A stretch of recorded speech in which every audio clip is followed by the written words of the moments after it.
ജീവനും ജീവിതവും എന്ന ഈ പഠന പരിപാടിയുടെ 205-ാമത്തെ എപ്പിസോഡിലാണ് നമ്മളുള്ളത്.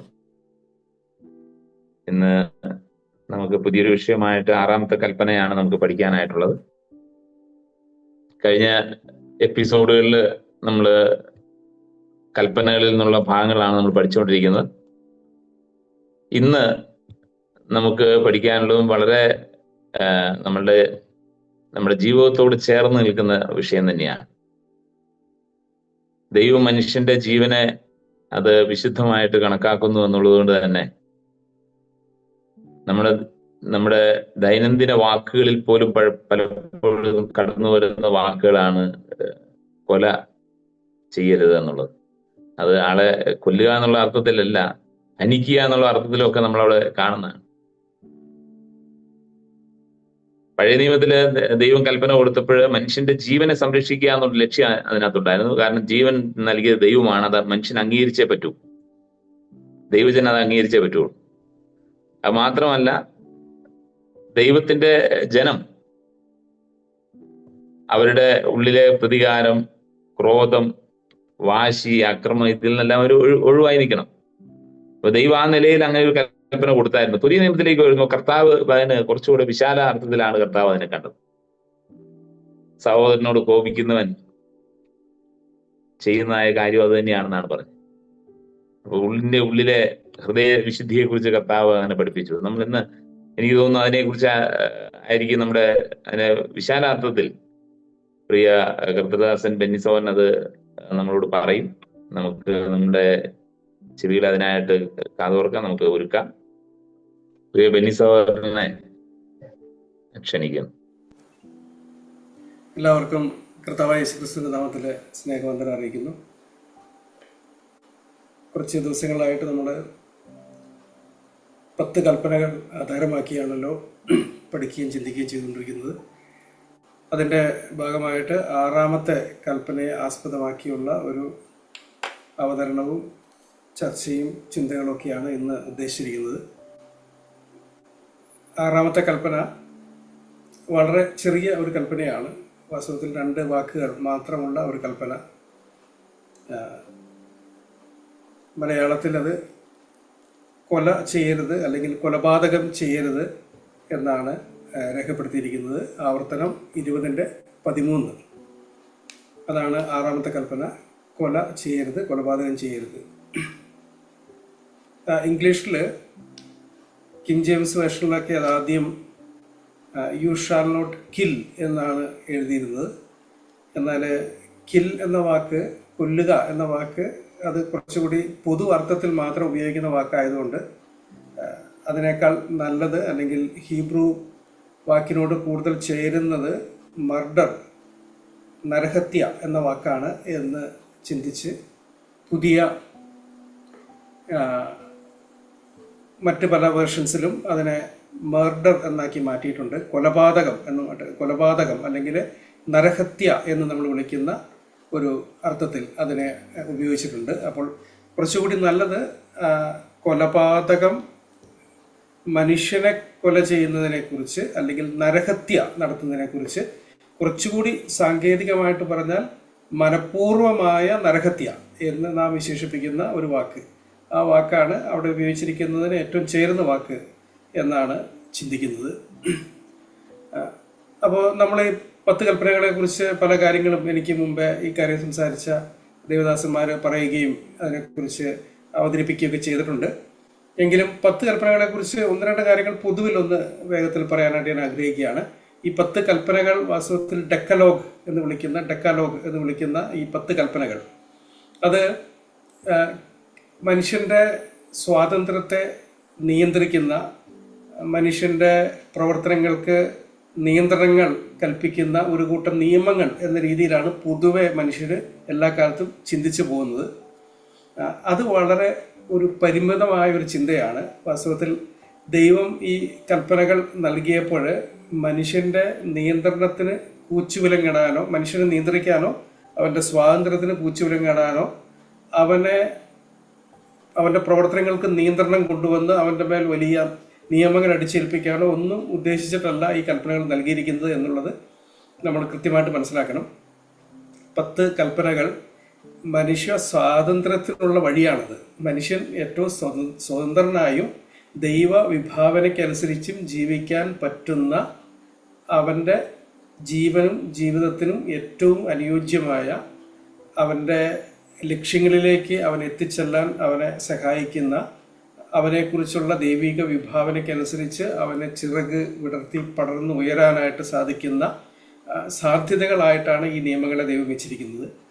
അപ്പോൾ അത് മനുഷ്യൻ്റെ സ്വാതന്ത്ര്യത്തെ ഹരിക്കാൻ വേണ്ടി ദൈവം അങ്ങനെ ചെയ്യരുത് ഇങ്ങനെ ചെയ്യരുത് എന്നുള്ളത് മട്ടിൽ ചില നിയമങ്ങൾ കൽപ്പിച്ച്, വേലിക്കെട്ടുകൾ കൽപ്പിച്ച് അവനെ അതിനുള്ളിൽ അകപ്പെടുത്തി വെച്ചിരിക്കുന്നു എന്നുള്ള ചിന്തയിലല്ല നമ്മൾ ഒരിക്കലും ഈ കൽപ്പനകളെ സമീപിക്കേണ്ടത്.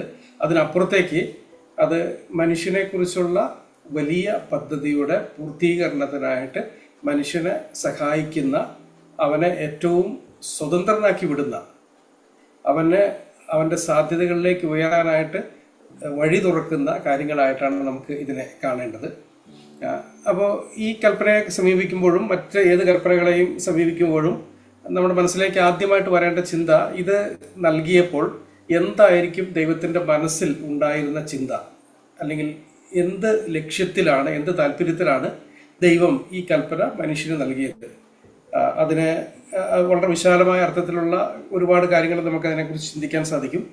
ദൈവം ഈ കൽപ്പന മനുഷ്യവർഗത്തിന് നൽകിയപ്പോൾ ഇത് കേവലം ഈജിപ്തിൽ നിന്ന് പുറത്തേക്ക് വന്ന ഇസ്രായേൽ ജനതയോട് മാത്രം കൽപ്പിച്ച കൽപ്പനകളല്ലല്ലോ. അത് നമുക്കറിയാം, നമ്മൾ അതിനു മുമ്പ് അതിനെക്കുറിച്ച് ചിന്തിച്ചിരുന്നു. മനുഷ്യവർഗത്തെ മുഴുവനായിട്ട് മുന്നിൽ കണ്ടുകൊണ്ടാണ് ദൈവം ഈ കൽപ്പന നൽകിയത്. അത് മാത്രമല്ല, ഈ കൽപ്പനകൾ അതിൻ്റെ അതേ അർത്ഥത്തിലും അതിനേക്കാൾ വിശാലമായ അർത്ഥത്തിലും മനുഷ്യ സംസ്കൃതിയെ മുഴുവൻ സ്വാധീനിച്ചിട്ടുണ്ടെന്നും നിയമ നിർമ്മാണങ്ങളെ സ്വാധീനിച്ചിട്ടുണ്ടെന്നും ഭരണഘടനകളെ സ്വാധീനിച്ചിട്ടുണ്ടെന്നും എല്ലാം നമുക്കറിയാം. അതുകൊണ്ട് തന്നെ അത് വലിയ അർത്ഥമുണ്ട്. അപ്പോൾ മനുഷ്യന്റെ ജീവൻ എടുക്കാൻ പാടില്ല എന്ന് ദൈവം കൽപ്പിച്ചപ്പോൾ അതിലൂടെ ദൈവം എന്തെല്ലാം അർത്ഥമാക്കി എന്ന് നമുക്ക് ഒന്ന് ചിന്തിക്കാനായിട്ട് ശ്രമിച്ചു നോക്കാം. നമുക്ക് അറിയാവുന്നതുപോലെ തന്നെ ജീവന്റെ ഉറവിടം അത് ദൈവമാണ്. ജീവന്റെ ഉറവിടം, ജീവന്റെ ദാതാവ് ദൈവമാണ്, ജീവന്റെ ഉടമസ്ഥൻ ദൈവമാണ്. പൗലോസ് പറയുന്നത് പോലെ സകലത്തിനും ജീവനും ശ്വാസവും നൽകുന്നത്, ജീവിക്കുന്ന എല്ലാത്തിനും ജീവനും ശ്വാസവും നൽകുന്നവൻ ദൈവമാണ്. അത് മാത്രമല്ല, മനുഷ്യൻ ദൈവ സ്വരൂപ വാഹകനാണ്. മനുഷ്യന്റെ ജീവന്റെ ആയുസ്സിന് ദൈർഘ്യങ്ങൾ അല്ലെങ്കിൽ ദിവസങ്ങൾ നിശ്ചയിച്ച് നൽകുന്നത് ദൈവമാണ്. ഇങ്ങനെയെല്ലാം ദൈവത്തിന്റെ ഉടമസ്ഥാവകാശവും ദൈവത്തിന്റെ നിയന്ത്രണവും ഉള്ള ഒന്നാണ് മനുഷ്യജീവൻ എന്നതുകൊണ്ട് തന്നെയാണ് മനുഷ്യജീവൻ ഏറ്റവും മൂല്യവത്തായിട്ട് ഇരിക്കുന്നത്. അതുകൊണ്ട് തന്നെ മനുഷ്യജീവനെ ഹനിക്കാൻ, അതിനെ ബലപ്രയോഗത്തിലൂടെയോ മറ്റെന്തെങ്കിലും കാര്യങ്ങളിലൂടെയോ മനഃപൂർവ്വമായിട്ട് എടുക്കാനായിട്ട് മനുഷ്യന് അനുമതിയില്ല, അതിനെ അവസാനിപ്പിക്കാൻ മനുഷ്യന് അനുമതിയില്ല എന്നുള്ളതാണ് അതിൻ്റെ ഏറ്റവും സ്വാഭാവികമായിട്ടുള്ള അർത്ഥത്തിൽ നമുക്ക് ചിന്തിക്കാൻ സാധിക്കുന്നത്. ഉൽപ്പത്തി പുസ്തകത്തിൽ അതിൻ്റെ 9-ാം അധ്യായത്തിലേക്ക് വരുമ്പോൾ അവിടെ കർത്താവ് വളരെ കൃത്യമായിട്ട് ജീവൻ എടുക്കുന്നതിനെ കുറിച്ച് പറയുന്ന പ്രസ്താവനകളുണ്ടല്ലോ. ഒരുവൻ മറ്റൊരു മനുഷ്യന്റെ രക്തം ചിന്തിയാൽ, എന്ന് വെച്ചാൽ ഒരു മനുഷ്യൻ മറ്റൊരു മനുഷ്യനെ കൊന്നാൽ അവന്റെ രക്തം ചൊരിയണം എന്നാണ്, അല്ലെങ്കിൽ അവനെയും കൊല്ലണം, അല്ലെങ്കിൽ അവൻ വധശിക്ഷയ്ക്ക് അർഹനാണ് എന്നാണ് അവിടെ പറഞ്ഞിരിക്കുന്നത്. കാരണം മനുഷ്യനെ ദൈവം നിർമ്മിച്ചത് ദൈവത്തിന്റെ സ്വരൂപത്തിലാണ്, ദൈവത്തിന്റെ ഛായയിലാണ്. അങ്ങനെയുള്ള ദൈവത്തിന്റെ ഉടമസ്ഥാവകാശം വഹിക്കുന്ന, ദൈവ സ്വരൂപം, ദൈവത്തിന്റെ ഇമേജ് വഹിക്കുന്ന മനുഷ്യനെ കൊല്ലാനായിട്ട് മറ്റൊരു മനുഷ്യന് അവകാശമില്ല, അർഹതയില്ല. അങ്ങനെ ചെയ്യുന്നവൻ വധശിക്ഷയ്ക്ക് അർഹമായ കുറ്റമാണ് ചെയ്യുന്നത് എന്ന് വളരെ കൃത്യമായിട്ട് അവിടെ പറഞ്ഞിട്ടുണ്ട്. അപ്പോൾ മനുഷ്യന്റെ ജീവൻ ദൈവത്തിൻ്റെതായതുകൊണ്ട്, ദൈവം നൽകിയതായതുകൊണ്ട്, അതിൻ്റെ ഉടമസ്ഥൻ ദൈവമായതുകൊണ്ട്, അതിൻ്റെ ഉടയവൻ ദൈവമായതുകൊണ്ട് മനുഷ്യന്റെ കടമ ഈ ജീവനെ സംരക്ഷിച്ച് നിർത്തുക എന്നുള്ളതാണ്, അതിനെ പരിപാലിക്കുക എന്നുള്ളതാണ്, അതിനെ സൂക്ഷിക്കുക എന്നുള്ളതാണ്. അപ്പോൾ അതിന് വിഘാതമായ ഒരു പ്രവൃത്തിയും മനുഷ്യന്റെ ഭാഗത്ത് നിന്ന് ഉണ്ടാകാനായിട്ട് പാടില്ല. അതാണ് ദൈവം വിശാലമായ അർത്ഥത്തിൽ മനുഷ്യവർഗത്തോട് ഈ കൽപ്പനയോട് പറയുന്നത് എന്ന് നമുക്ക് ആദ്യമേ ചിന്തിക്കാം.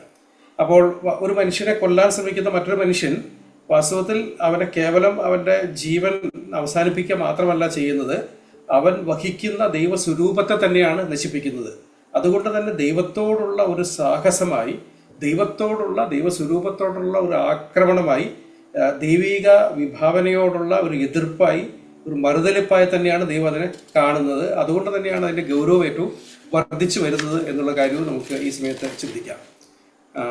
അതിനെക്കുറിച്ച് അതുകൊണ്ട് തന്നെ മനുഷ്യൻ്റെ ജീവൻ്റെ വില വളരെ വലുതാണ് എന്നതിനെക്കുറിച്ച് സംശയവുമില്ല. C.S. ലൂയിസ് അതിനെക്കുറിച്ച് വളരെ രസകരമായിട്ട് ചില പ്രസ്താവനകൾ പറഞ്ഞിട്ടുണ്ട്. അദ്ദേഹം മനുഷ്യനെക്കുറിച്ച് പൊതുവിൽ പറഞ്ഞപ്പോൾ ഒരു കാര്യം പറഞ്ഞത്, നമ്മൾ പലപ്പോഴും മറ്റു മനുഷ്യരെക്കുറിച്ച് ചിന്തിക്കുമ്പോഴൊക്കെ അവരെ പല ശ്രേണികളിൽപ്പെടുത്തി, വലിയ ആളുകൾ, ചെറിയ ആളുകൾ, സാധാരണക്കാരാളുകൾ, അല്ലെങ്കിൽ കൂടുതൽ പരിഗണന ആവശ്യമുള്ള ആളുകൾ എന്നൊക്കെ നമ്മൾ ചിന്തിക്കുന്നു. അല്ലെങ്കിൽ ചില ആളുകളുടെ ജീവന് കൂടുതൽ വില. നമ്മുടെ നാട്ടിലും എല്ലാവരുടെ നാട്ടിലും അങ്ങനെ തന്നെയാണ്. ഇപ്പോൾ VIP-കളായിട്ടുള്ള ആളുകൾക്ക് വലിയ സംരക്ഷണം ഏർപ്പെടുത്തുന്നു. കാരണം അവരുടെ ജീവന് കൂടുതൽ വിലയാണ്. സാധാരണക്കാരായ ആളുകൾ വഴിയിലെ കുഴിയിൽ വീട് മരിച്ചാലും ആർക്കും ഛേദമൊന്നുമില്ല. എന്നാൽ VIP പോകുമ്പോൾ റോഡൊക്കെ വളരെ കൃത്യമായിട്ട് ടാർ ചെയ്യുന്നു, അല്ലെങ്കിൽ അവർക്ക് സംരക്ഷണം ഏർപ്പെടുത്തിക്കൊണ്ട് സുരക്ഷാ ഭടന്മാർ ഒപ്പം നിൽക്കുന്നു. ഇങ്ങനെയൊക്കെയാണ് മനുഷ്യന്റെ പൊതുവെയുള്ള ചിന്ത. കാരണം ചില ജീവനുകൾ വലുത്, ചില ജീവനുകൾ ചെറുത്, ചിലർ പ്രത്യേക പരിഗണനയ്ക്ക് അർഹർ, ചിലർ അത്രയൊന്നും പരിഗണനയ്ക്ക് അർഹരല്ല. അങ്ങനെയൊക്കെ നമ്മൾ മനുഷ്യനെ വേർതിരിച്ച് കാണുന്നു. എന്നാൽ ദൈവം അങ്ങനെയല്ല മനുഷ്യനെ കാണുന്നത്. ലൂയിസ് അതിനെക്കുറിച്ച് പറഞ്ഞപ്പോൾ ഇങ്ങനെ പറഞ്ഞു, സാധാരണക്കാരായ ഒരു മനുഷ്യരുമില്ല. നിങ്ങൾ ഒരിക്കലും ഒരു വെറും മനുഷ്യനോട് ഇന്നേ വരെ സംസാരിച്ചിട്ടില്ല.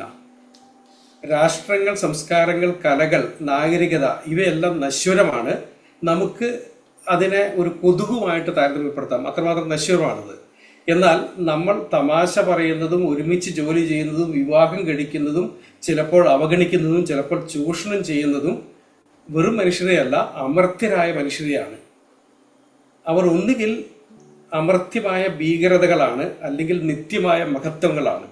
അപ്പോൾ മനുഷ്യന്റെ നശ്വരത എന്നുള്ള ഭാവത്തിൽ മനുഷ്യനെ കാണരുത്. മനുഷ്യൻ അനശ്വരനാണ്, അവൻ അമർത്യനാണ് എന്നുള്ള അർത്ഥത്തിലാണ് ലൂയിസ് അതിനെക്കുറിച്ച് പറഞ്ഞു വെച്ചത് എന്നുള്ള കാര്യം നമുക്കറിയാം. അപ്പോൾ മാത്രമല്ല, ബൈബിളിന്റെ പൊതുവായിട്ടുള്ള സന്ദേശം നമ്മൾ എടുത്തു നോക്കിയാലും ബൈബിളിൽ കാണുന്ന പ്രധാനപ്പെട്ട ഒരു കാര്യം എന്ന് പറയുന്നത്, ജീവനും മരണവും തമ്മിലുള്ള ഒരു പോരാട്ടമാണല്ലോ ബൈബിളിന്റെ ഇതിവൃത്തം തന്നെ. ഒരു വശത്ത് മരണം, മറുവശത്ത് ജീവൻ. ഇവ തമ്മിലുള്ള ഒരു ഒരു ഒരു ഒരു സംഘർഷം അതങ്ങനെ കാലങ്ങളായി മനുഷ്യ ചരിത്രത്തോളം നീളുന്ന രീതിയിൽ അതങ്ങനെ മുന്നോട്ട് പോവുകയാണ്. ദൈവം ജീവന്റെ വഴി, ജീവനിലേക്കുള്ള വഴി, ജീവന്റെ സാധ്യതകൾ മനുഷ്യന് മുമ്പിൽ വയ്ക്കുന്നു. എന്നാൽ മനുഷ്യനെ വഴിതെറ്റിച്ച് നാശത്തിന്റെ, മരണത്തിന്റെ, അവസാനിപ്പിക്കുന്നതിലേക്ക് അവരെ നയിക്കാനായിട്ട് ദൈവത്തിന്റെ ശത്രു മറുവശത്ത് നിൽക്കുന്നു. ഈ രണ്ട് കാര്യങ്ങൾ അതങ്ങനെ തുടർന്നുകൊണ്ടിരിക്കുന്നു എന്നുള്ളതാണ് ബൈബിളിന്റെ സന്ദേശം തന്നെ. അപ്പോൾ ജീവനും മരണവും തമ്മിലുള്ള ഈ വലിയ ഒരു പോരാട്ടത്തിൽ മരണത്തെ തോൽപ്പിച്ച് മരണത്തിനപ്പുറത്തേക്ക് ജീവൻ നൽകുന്ന, ജീവന്റെ സാധ്യതകൾ മനുഷ്യന്റെ മുമ്പിലേക്ക് അവതരിപ്പിക്കുന്ന ദൈവമാണ് ബൈബിളിലെ ദൈവം എന്ന് പറയുന്നത്. അതുകൊണ്ട് തന്നെയാണ് കർത്താവായ യേശുക്രിസ്തു ജീവൻ നൽകാൻ വന്നു എന്നും മരണത്തെ തോൽപ്പിക്കാൻ വന്നു എന്നും പറയുമ്പോൾ അതിന് വലിയ അർത്ഥങ്ങൾ ഉള്ളത് എന്ന് നമുക്കറിയാം. അപ്പോൾ അതുകൊണ്ട് തന്നെ ഈ നശ്വരതയിൽ നിന്ന് അനശ്വരതയിലേക്ക്, അല്ലെങ്കിൽ മരണത്തിൽ നിന്ന് ജീവനിലേക്ക് നയിക്കുന്ന ദൈവിക പദ്ധതിയുടെ ഭാഗമായിട്ട് തന്നെ വേണം നാം ഈ കൽപ്പനയെയും കാണാനും സമീപിക്കാനും എന്നുകൂടി ഈ സമയത്ത് ഓർമ്മിപ്പിക്കട്ടെ. മനുഷ്യനോടുള്ള ആദ്യത്തെ കൽപ്പന നമുക്കറിയാം. മനുഷ്യനോടുള്ള ആദ്യത്തെ കൽപ്പന നിങ്ങൾ സന്താന പുഷ്ടിയുള്ളവരായി പെരുകുക എന്നുള്ളതാണ്. അപ്പൊ ജീവൻ ധാരാളമായിട്ടുണ്ടാവുക. ദൈവം മനുഷ്യൻ സൃഷ്ടിച്ചു. മനുഷ്യനെ പ്രത്യുൽപാദന ശേഷിയുള്ളവരായി, അല്ലെങ്കിൽ ദൈവത്തെ പോലെ സൃഷ്ടികർമ്മത്തിൽ പങ്കാളികളാവാൻ സാധിക്കുന്നവരായി മനുഷ്യനെ നിർമ്മിച്ചു.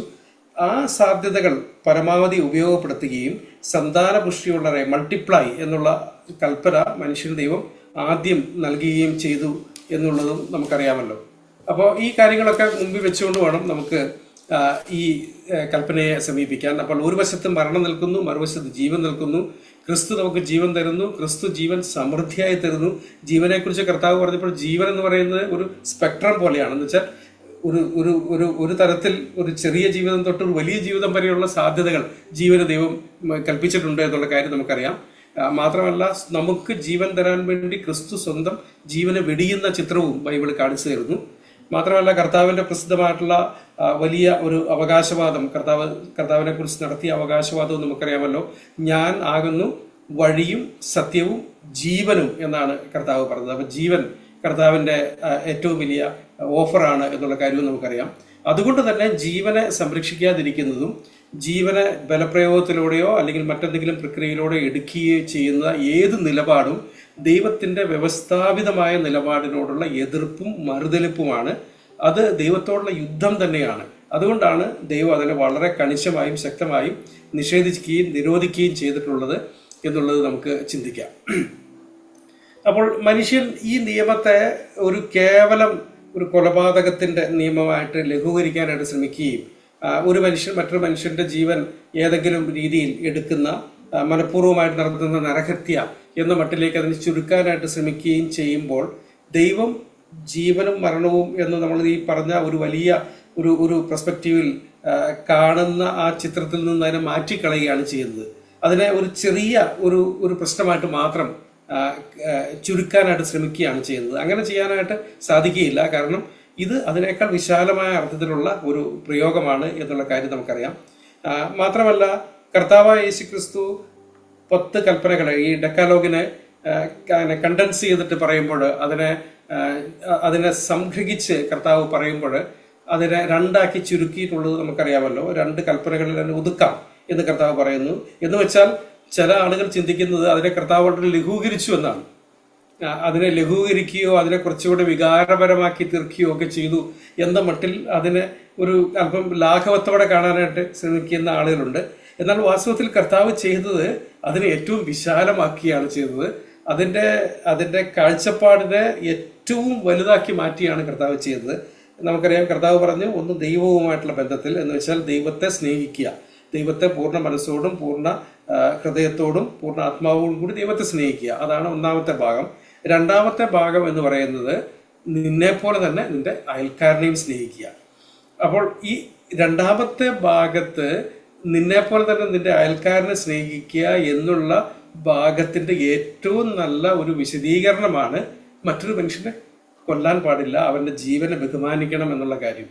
അപ്പോൾ കർത്താവ് മറ്റ് മനുഷ്യരെ സ്നേഹിക്കുക, നിന്നെപ്പോലെ തന്നെ സ്നേഹിക്കുക എന്നുള്ള വലിയ അർത്ഥത്തിലേക്ക് കൽപ്പനകളെ ചേർത്ത് വെച്ചപ്പോൾ അതിൽ ഏറ്റവും പ്രധാനപ്പെട്ട ഒരു വശം എന്ന് പറയുന്നതാണ് ഈ 6ാം കൽപ്പനയിലൂടെ ദൈവം നമുക്ക് നൽകിയ ഈ നിർദ്ദേശം എന്നുള്ളത്.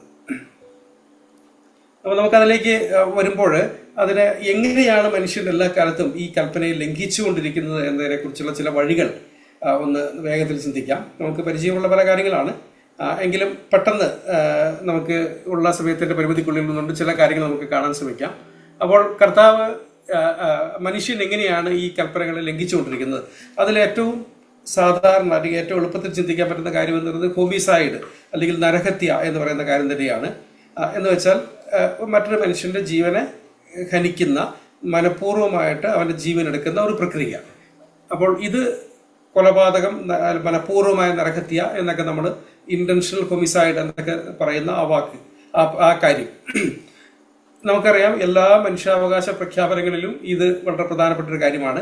അതേപോലെ തന്നെ എല്ലാ ഭരണഘടനകളിലും എല്ലാ നിയമ സംഹിതകളിലും, ഭാരതീയ ന്യായ സംഹിതയിലടക്കം IPC മുമ്പുണ്ടായിരുന്നു, എല്ലാ നിയമ സംവിധാനങ്ങളിലും ഉള്ള വളരെ പ്രധാനപ്പെട്ട ഒരു കാര്യമാണ് ഹോമിസൈഡ് എന്ന് പറയുന്നത്. വളരെ വലിയൊരു കുറ്റകൃത്യമാണ്.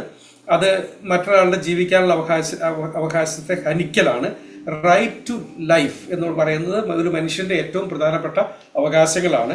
അപ്പോൾ സാധാരണ എല്ലാ റിപ്പബ്ലിക്കുകളും ഭരണഘടന അധിഷ്ഠിതമായിട്ട് പ്രവർത്തിക്കുന്ന എല്ലാ റിപ്പബ്ലിക്കുകളും അവരുടെ ഭരണഘടനയിലെ ഈ റൈറ്റ് ടു ലൈഫ് എന്നൊരു കാര്യം ചേർത്ത്, ജീവനുള്ള അവകാശം, ജീവിക്കാനുള്ള അവകാശം എന്നുള്ള കാര്യം ചേർത്ത് വെച്ചിട്ടുണ്ട്. അതുകൊണ്ട് അതിനെ നിഷേധിക്കുന്നത്, അതിനെ ഇല്ലാതാക്കുന്നത്, അതിനെ ഹനിക്കുന്നത് ഹോമിസൈഡാണ്, അത് നരഹത്യയാണ്. അതുകൊണ്ട് തന്നെ അത് ഏറ്റവും കണിശമായിട്ടുള്ള ശിക്ഷയ്ക്ക് അർഹമായിട്ടുള്ള കുറ്റമാണ് എന്ന് ആളുകൾ ചിന്തിക്കുന്നു. അപ്പോൾ ഇതാണ് ഒരു വഴി എന്ന് പറയുന്നത്. എന്നാൽ പണ്ടത്തെ കാലത്തും ഇപ്പോൾ ആധുനികമെന്ന് വിശേഷിപ്പിക്കപ്പെടുന്ന ഈ കാലത്തും എല്ലാം മനുഷ്യർ ഇതിനെ വളരെ നഗ്നമായി ലംഘിച്ചുകൊണ്ടിരിക്കുന്നു എന്നുള്ള കാര്യം നമുക്കറിയാം. ഇതൊരു അന്നത്തെ പഴയ കാലത്തെക്കുറിച്ച് പറയുമ്പോൾ അവിടെ കൊലപാതകങ്ങൾക്കോ അല്ലെങ്കിൽ നരഹത്യകൾക്കോ എന്തോ ഒരു പഞ്ചം ഉണ്ടായിരുന്നില്ല. എന്നാൽ മനുഷ്യൻ പുരോഗമിക്കുകയും ചിന്തിക്കുകയും കൂടുതൽ ടെക്നോളജിയൊക്കെ ഡെവലപ്പ് ചെയ്യുകയും ചെയ്തപ്പോൾ അതിന് കുറവ് വരികയല്ല, അതിന് വർദ്ധിക്കുകയാണ് ചെയ്തതെന്ന് ഒരു സംശയവുമില്ല. കാരണം കൊലപാതകങ്ങളുടെ എണ്ണം വർദ്ധിച്ചുകൊണ്ടേയിരിക്കുകയാണ്. പുതിയ പുതിയ വഴികളിലൂടെ, പുതിയ രീതികളിലൂടെ ഒക്കെ ആളുകൾ ഇക്കാര്യം ചെയ്തുകൊണ്ടിരിക്കുന്നു എന്ന് നമുക്ക് പറയാം. പഴയ സംസ്കാരങ്ങളെ കിരാത സംസ്കാരങ്ങൾ എന്നൊക്കെ, സാവേജ് കൾച്ചർ എന്നൊക്കെ വിശേഷിപ്പിച്ചുകൊണ്ട് പുതിയ ആളുകൾ പലരും പറയാൻ കേൾക്കാറുണ്ട്. എന്നാൽ വാസ്തവത്തിൽ ഈ കിരാതത്വം പഴയ ആളുകൾക്ക് മാത്രം ഉണ്ടായിരുന്നതല്ല, ഇന്നത്തെ ആളുകൾക്കും അത് തന്നെയാണ്. മാത്രമല്ല, ഇന്നൊരു പക്ഷേ ഇത്തരം കൃത്യങ്ങളെ ആഘോഷിക്കുന്ന ഒരു തലമുറയായിട്ട് നമ്മുടെ തലമുറകൾ മാറിക്കൊണ്ടിരിക്കുന്നു എന്നുള്ളതും വളരെ സങ്കടപൂർണമായ കാഴ്ചയാണ്. പ്രത്യേകിച്ച് ആധുനികമായിട്ടുള്ള പല സിനിമകളിലും അതേപോലെയുള്ള പല ഈ മീഡിയകളിലും ഒക്കെ ഇത്തരം കൊലപാതകങ്ങളെ അതിൻ്റെ എല്ലാ വിശദാംശങ്ങളോടും അവതരിപ്പിച്ച് അത് ചെയ്യുന്നതിൻ്റെ എല്ലാ ഡീറ്റെയിൽസും കാണിച്ചു തന്നുകൊണ്ട് അതിനെ ഒരു പ്രേക്ഷക ശ്രദ്ധയിലേക്ക് കൂടുതൽ കൊണ്ടുവന്ന് അതിനെ ആഘോഷമാക്കുന്ന, അതിനെ ഒരു ഉപാധിയാക്കി മാറ്റുന്ന ഒരു ചിത്രം കൂടി നമുക്ക് കാണാം. പണ്ട് റോമിലെ കൊളോസിയത്തിലൊക്കെ അങ്ങനെ മൃഗങ്ങളുമായിട്ട് പോരാടാനായിട്ട് മനുഷ്യർ വിടുകയും മൃഗങ്ങൾക്ക് ഇരയാക്കി മനുഷ്യരെയും പ്രത്യേകിച്ച് ആദിമ ക്രൈസ്തവരെയൊക്കെ ഇട്ടുകൊടുക്കുകയും അത് കണ്ടുകൊണ്ട് അങ്ങനെ ആളുകൾ കൈയടിച്ച് സന്തോഷിക്കുകയും അതിൽ ആർത്തുല്ലസിക്കുകയും ചെയ്യുന്ന ഒരു കിരാത സംസ്കാരമായിരുന്നു റോമിൻ്റേത് എന്നൊക്കെ പറയുന്ന ആളുകളുണ്ട്. എന്നാൽ ഇന്ന് നമ്മുടെ മീഡിയകളിലൂടെ, സിനിമകളിലൂടെ ഒക്കെ ലഭ്യമാകുന്ന ഇത്തരം ചിത്രങ്ങളും മറ്റൊരു കാഴ്ചയല്ല നമുക്ക് തരുന്നത്. അതുകൊണ്ട് പണ്ടത്തെ കാലത്തും ഇന്നത്തെ കാലത്തും അതിന് ഒരു വ്യത്യാസമൊന്നുമില്ല. മനുഷ്യർ വളരെ നഗ്നമായി നരഹത്യകൾ നടത്തിക്കൊണ്ട് ഈ കൽപ്പനകളെ ലംഘിച്ചുകൊണ്ടിരിക്കുകയാണ്. എത്രയെത്ര യുദ്ധങ്ങൾ, എത്രയെത്ര ജനോസൈഡുകൾ, എത്രയെത്ര വംശഹത്യകളൊക്കെ ലോകത്തിന്റെ ചരിത്രത്തിൽ നടന്നു എന്നതിൽ നമുക്ക് സംശയമില്ലല്ലോ. 180 ലക്ഷത്തോളം ആഫ്രിക്കക്കാരാണ് അടിമക്കച്ചവടത്തിന്റെ ഭാഗമായിട്ട്, അടിമയാത്രകളുടെ ഭാഗമായിട്ട് മരിച്ചു വീണത് എന്നാണ് ഏകദേശ കണക്കുകൾ. അതേപോലെ തന്നെ അർമേനിയയിൽ നടത്തിയ ഒരു വലിയ ഒരു മാസീവായിട്ടുള്ള ഒരു കൊലപാതക പരമ്പരയുടെ ഭാഗമായിട്ട് അവിടെ കൊന്നൊടുക്കിയത് 120 ലക്ഷം ക്രൈസ്തവരെയാണ്. അതേപോലെ തന്നെ റഷ്യൻ ഭരണകൂടം ഏകദേശം 2 കോടിയിലധികം ആളുകളെ കൊന്നൊടുക്കിയിട്ടുണ്ട് എന്നാണ്. 5 കോടിയിലധികം ആളുകളെ ചൈനയിലെ കൾച്ചറൽ റവല്യൂഷന്റെ ഭാഗമായിട്ടും പിന്നീട് നടന്ന ചൈനീസ് വിപ്ലവത്തിന്റെ ഭാഗമായിട്ടൊക്കെ കൊന്നൊടുക്കിയിട്ടുള്ളതാണ്. ഖമർ റൂഷ് എന്ന് പറയുന്ന ഒരു കിരാത ഭരണകൂടം ഈ ഏറ്റവും ആധുനിക കാലഘട്ടത്തിൽ എന്ന് വെച്ചാൽ 1974 മുതൽ 79 വരെയുള്ള കാലഘട്ടത്തിൽ കംബോഡിയയിലെ പോൾപോട്ടിന്റെ നേതൃത്വത്തിൽ അവിടെയുള്ള സ്വന്തം ജനതയുടെ 30 ലക്ഷം ആളുകളെ, ഏകദേശം ഒരു ജനസംഖ്യയുടെ കാൽഭാഗത്തെ മുഴുവൻ കൊന്നൊടുക്കി. ഇങ്ങനെ എത്രയോ കൊലപാതകങ്ങൾ ആളുകൾ നടത്തിയിട്ടുണ്ട് എന്ന് സംശയവുമില്ല. അപ്പോൾ ഇത് ലോകത്തിന്റെ ചരിത്രത്തിൽ പഴയതല്ല, പുതിയതായിട്ടും ഇപ്പോഴും നടന്നുകൊണ്ടിരിക്കുകയാണ്. മാത്രമല്ല, ഏറ്റവും വലിയ, ഏറ്റവും നല്ലതെന്ന് ചിന്തിക്കുന്ന, ഏറ്റവും ആധുനികമെന്ന് ചിന്തിക്കുന്ന ആളുകൾ തന്നെ ഇതിന്റെ പിന്നിലുണ്ട് എന്നുള്ളതും സങ്കടകരമാണ്. ജർമ്മനിയെ കുറിച്ച് പറയുമ്പോൾ, ജർമ്മനി ലോകത്തിലെ, അല്ലെങ്കിൽ യൂറോപ്പിൽ തന്നെ ജർമ്മനി ലോകത്തിലെ ഏറ്റവും നല്ല ബുദ്ധി ഉള്ള ആളുകൾ, ബുദ്ധി കേന്ദ്രങ്ങളായിട്ടുള്ള ആളുകൾ ഉണ്ടായിരുന്ന ആളുകളാണ്. ടെക്നോളജിയുടെ കാര്യത്തിലായാലും ഫിലോസഫിയുടെ കാര്യത്തിലായാലും വേദശാസ്ത്രത്തിന്റെ കാര്യത്തിലായാലും ജർമ്മനി എല്ലാ കാലത്തും മുൻപന്തിയിലാണ്. ഐൻസ്റ്റീനും മാർക്സ് പ്ലാങ്കും നിരവധി ശാസ്ത്രജ്ഞന്മാരവിടെ ഉണ്ടായിരുന്നു. അതേപോലെ കാർൽ മാർക്സ്, ഇമ്മാനുവൽ ഹൈഡഗർ തുടങ്ങിയ ഒരുപാട് വലിയ ഫിലോസഫേഴ്സ് ആയിട്ടുള്ള ആളുകൾ അവിടെ ഉണ്ടായിരുന്നു. അതേപോലെ മാർട്ടിൻ ലൂതറും കാൽവിനും ഒക്കെ ഉണ്ടായിരുന്ന നാടാണ്. പക്ഷേ അവർ തന്നെയാണ് ഹിറ്റ്ലറെയും ലോകത്തിന് സമ്മാനിച്ചത്. കൊലപാതകത്തിന്റെ വലിയ വക്താവായിട്ട് മാറിയ അദ്ദേഹവും അവിടെ തന്നെ വന്നതാണ് എന്നുള്ളത് നമുക്കറിയാം. അപ്പോൾ ഈ കാലം ഏതായാലും എത്ര ആധുനികമെന്ന് ചിന്തിക്കുന്ന ആളുകൾക്കൊക്കെയും ഈ പ്രശ്നമുണ്ട് എന്നതിന് സംശയമില്ല. രണ്ടാമത് ഒരു വഴിയെക്കുറിച്ച് പറഞ്ഞാൽ, അത് മനഃപൂർവ്വമല്ലാത്ത നരഹത്യകളാണ്. അതിനെക്കുറിച്ച് ഈ നിയമത്തിന്റെ അല്ലെങ്കിൽ ഈ കൽപ്പനയുടെ ഒരു ചുറ്റുപാടിൽ നിന്നുകൊണ്ട് ചിന്തിക്കുമ്പോൾ, അൺഇൻറ്റൻഷണൽ ഹോമിസൈഡ് അല്ലെങ്കിൽ മനഃപൂർവ്വമല്ലാത്ത നരഹത്യ, അതിനെക്കുറിച്ച് ബൈബിൾ പറഞ്ഞിട്ടുണ്ട്. അതിന് വ്യക്തമായിട്ടുള്ള നിർദ്ദേശങ്ങൾ നൽകിയിട്ടുണ്ട്. ഒരാൾ ഒരിക്കലും അങ്ങനെ കൊല്ലണമെന്നോ അല്ലെങ്കിൽ അദ്ദേഹത്തിന് ജീവൻ എടുക്കണമെന്നോ താല്പര്യമില്ലായിരുന്നു, അങ്ങനെ ഒരു ഉദ്ദേശമില്ലായിരുന്നു. പക്ഷെ അദ്ദേഹത്തിന്റെ പ്രവൃത്തി മറ്റൊരാളുടെ ജീവൻ എടുക്കുന്ന നിലയിലേക്ക് ആയിപ്പോയാൽ എന്ത് ചെയ്യണം എന്നതിനെക്കുറിച്ച് ബൈബിൾ പറഞ്ഞിട്ടുണ്ട്. പ്രത്യേകിച്ച് പഴയ നിയമത്തിൽ അതിന്റെ കാര്യം പറഞ്ഞിട്ടുണ്ട്. അതിന്റെ ഏറ്റവും ശ്രദ്ധേയമായിട്ടുള്ള ഒരു നിർദ്ദേശം കൊടുത്തിരിക്കുന്നത് ആവർത്തന പുസ്തകം 22-ാം അധ്യായത്തിന്റെ 8-ാമത്തെ വാക്യത്തിലാണ്. അവിടെ വീടുണ്ടാക്കുമ്പോൾ വീടിന്റെ മുകൾ ഭാഗത്ത് പാരപ്പറ്റ് കെട്ടണം എന്നുള്ള വളരെ ഒരുപക്ഷെ എന്തിനാണ് ബൈബിളിൽ അങ്ങനെ ഒരു കാര്യം പറഞ്ഞത് എന്ന് പോലും നമുക്ക് ചിന്തിക്കുന്ന രീതിയിൽ ഒരു രസകരമായിട്ടുള്ള നിർദ്ദേശം അവിടെ കൊടുത്തിട്ടുണ്ട്. പാരപ്പറ്റ് കെട്ടാൻ മറക്കരുത് എന്ന് പറഞ്ഞിട്ടുണ്ട്. കാരണം എന്ന് വെച്ചാൽ, ആരെങ്കിലും ആ വീടിന്റെ മുകളിൽ കയറുകയും ആ വീടിന്റെ സൈഡിലൂടെ മോൾ വശം നടക്കുമ്പോൾ അവര് ശ്രദ്ധിക്കാതെ അവിടെ നിന്ന് താഴേക്ക് ചാടി അദ്ദേഹത്തിന്റെ ജീവൻ നഷ്ടപ്പെടാൻ കാരണമാകുകയും ചെയ്യരുത്. എന്ന് വെച്ചാൽ അൺഇൻറ്റൻഷണൽ ആയിട്ടുള്ള ഒരു ഹൊമിസൈഡ് നടക്കാൻ നീ കാരണമാകരുത് എന്നുള്ള നിർദ്ദേശമാണ് അതിലൂടെ നമുക്ക് കാണാനുള്ളത്. അതേപോലെ തന്നെ മൃഗങ്ങളെ വളർത്തുമ്പോൾ നീ വളർത്തുന്ന മൃഗം മറ്റൊരാളെ ആക്രമിക്കുകയോ കുത്തുകയോ കൊല്ലുകയോ ഒക്കെ ചെയ്താൽ അത് നിന്റെ ഉത്തരവാദിത്തമാണ് എന്നുള്ള മട്ടിൽ വളരെ കൃത്യമായിട്ടുള്ള നിർദ്ദേശങ്ങൾ കൊടുത്തിട്ടുണ്ട്. പിന്നെ മറ്റൊരു കാര്യം, സങ്കേത നഗരങ്ങൾ എന്നുള്ള ആശയം പഴയ നിയമത്തിലുണ്ടല്ലോ. അപ്പൊ അവിടെ മനഃപൂർവ്വമല്ലാത്ത നരഹത്യക്ക് ശേഷം അതിന്റെ പിന്നിൽ ഉള്ള വ്യക്തി അദ്ദേഹത്തിന് ആശ്രയത്തിന് വേണ്ടിയിട്ട് അല്ലെങ്കിൽ അദ്ദേഹത്തിന് സംരക്ഷണത്തിന് വേണ്ടിയിട്ട് ചെല്ലാവുന്ന ചില നഗരങ്ങൾ, ഒരു ദിവസത്തെ യാത്ര കൊണ്ട് എത്തിച്ചേരാവുന്ന നഗരങ്ങൾ ആ പ്രദേശത്ത് പല ഭാഗത്തുമുണ്ട്. അവർ അവിടെ ചെന്ന് അഭയം തേടണം. കാരണം അദ്ദേഹത്തെ മറ്റുള്ളവർ ഉപദ്രവിക്കാൻ സാധ്യതയുണ്ട് എന്നുള്ളത് കൊണ്ടാണ്. എന്നിട്ട് അവിടെ താമസിക്കുകയും മഹാപുരോഹിതന്റെ മരണത്തിന് ശേഷം സ്വന്തം നാട്ടിലേക്ക് തിരിച്ചു വരാനായിട്ട് അനുമതി ഉണ്ടാവുകയും എന്നൊക്കെ പറഞ്ഞിട്ടുണ്ട്. അപ്പോൾ ബൈബിള് എല്ലാ കാലത്തും ഇത്തരം കാര്യങ്ങളെ മനഃപൂർവ്വമല്ലാത്ത നരഹത്യ ഒഴിവാക്കാനായിട്ടുള്ള കൃത്യമായിട്ടുള്ള നിർദ്ദേശങ്ങളും കൊടുത്തിട്ടുണ്ട്. അതുകൊണ്ട് തന്നെ ജീവനെ സംരക്ഷിക്കാനായിട്ടുള്ള ഉത്തരവാദിത്വം ഒരു അല്പം പോലും അവഗണിക്കാൻ പാടില്ല എന്നുള്ളതാണ് ബൈബിൾ അതിലൂടെ കൃത്യമായിട്ട് മനുഷ്യന് നൽകുന്നതായിട്ടുള്ള നിർദ്ദേശം എന്ന് പറയുന്നത്. മാത്രമല്ല, കർത്താവ് ഈ കാര്യത്തെക്കുറിച്ച് പറയുമ്പോഴും കർത്താവിന്റെ വാക്കുകളിലും ഈ കാര്യം തന്നെ നേരിട്ടല്ലെങ്കിലും പല രീതിയിലും വ്യക്തമായിട്ട് നമുക്ക് കാണാൻ സാധിക്കുമല്ലോ. നല്ല ശബരിയക്കാരൻ എന്ന് പറയുന്ന ആ ഉപമ നമ്മൾ വളരെയധികം കേട്ടിട്ടുള്ള പരിചയമുള്ള ഉപമയാണ്. ആ ഉപമയിൽ കർത്താവ് പറയുമ്പോഴും ഈ സഹായിക്കാൻ വന്ന മനുഷ്യൻ, ശബരിയാക്കാരനായ മനുഷ്യൻ, അദ്ദേഹം മറ്റു മനുഷ്യന്റെ ജീവൻ നഷ്ടമാകും എന്നുള്ളത് കണ്ട് അദ്ദേഹത്തെ സംരക്ഷിക്കാനായിട്ട് തയ്യാറാകുന്നതിനെ കുറിച്ച് പറയുകയും അങ്ങനെ അദ്ദേഹം നല്ല അയൽക്കാരനായിട്ട് തീരുകയും ചെയ്യുന്നു. എന്ന് വെച്ചാൽ ജീവനെ സംരക്ഷിക്കാൻ ആവശ്യമായിട്ടുള്ള കാര്യം ചെയ്യുന്നവനാണ് നല്ല അയൽക്കാരൻ എന്നാണ് കർത്താവിലൂടെ നമ്മുടെ മുമ്പിലേക്ക് വെച്ച് തരുന്നത്. അങ്ങനെയാണല്ലോ മറ്റു മനുഷ്യരെ സഹായിക്കണം, പ്രത്യേകിച്ച് ആപത്തിൽപ്പെടുന്നവരെ, പ്രയാസങ്ങൾ അനുഭവിക്കുന്നവരെ, ബുദ്ധിമുട്ടുള്ളവരെ സഹായിക്കുക. അത് ഒരു ഗുഡ് സമാരിറ്റൻ എന്നുള്ള ഒരു ആശയം തന്നെ, നല്ല ശമരിയക്കാരൻ എന്നുള്ള പ്രയോഗം തന്നെ അങ്ങനെയാണല്ലോ രൂപപ്പെട്ടത്. അപ്പോൾ അത് ബൈബിളിന്റെ വളരെ വ്യവസ്ഥാപിതമായ നിലപാടാണ്. ജീവനെ സംരക്ഷിക്കണം, ജീവന് ഹാനി വരുന്ന, അപകടം വരുന്ന ഒന്നും ഉണ്ടാകാനായിട്ട് പാടില്ല. അതാണ് അതിന്റെ അടുത്ത കാര്യം എന്ന് പറയുന്നത്. പിന്നെ മറ്റൊരു കാര്യം